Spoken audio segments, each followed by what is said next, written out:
Hi guys, welcome to Neha's kitchen. இன்றைக்கி நம்ம பார்க்க போகிறது மசாலா பூரி.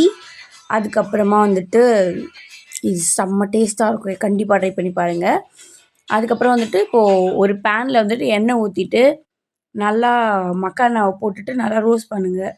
ரோஸ்ட் பண்ணிவிட்டு அது கூட கொஞ்சம் சோயா சாஸ், சில்லி சாஸ், அப்புறம் டொமேட்டோ சாஸ் இருந்தால் டொமேட்டோ சாஸ். அதுக்கப்புறமா இப்போ chicken powder, garam masala, chilli powder, Kashmiri எல்லாத்தையும் போட்டு நல்லா மிக்ஸ் பண்ணிக்கலாம். ஓகேவா? நல்லா மிக்ஸ் பண்ணிவிட்டு அதுக்கப்புறமா அதை வந்துட்டு ஓமப்பொடி வாங்கி போட்டுக்கோங்க. அதுக்கு மேலே இதை போட்டுருங்க.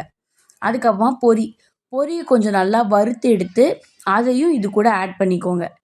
அதுக்கப்புறமா வெங்காயம், தக்காளி 2த்தையும் ஒன்றாவே போட்டுருங்க. போட்டு நல்லா பெரட்டினீங்கன்னா கொஞ்சம் ரோஸ்ட் ஆகும். கொஞ்சம் ரோஸ்ட் ஆன உடனே அதையும் அந்த பாத்திரத்தில் போட்டுருங்க. அதை அந்த பாத்திரத்தில் போட்டுட்டு கூட கொஞ்சம் உப்பு ஆட் பண்ணிக்கோங்க. அதுக்கப்புறம் அந்த பாத்திரத்தில் போட்டு நல்லா குலுக்கி எடுத்திங்கன்னா சூப்பராக ரெடி ஆயிரும். இன்னும் நல்லா குலுக்கிட்டு அதை மாற்றி சாப்பிட்டு பாருங்கள். பாய்.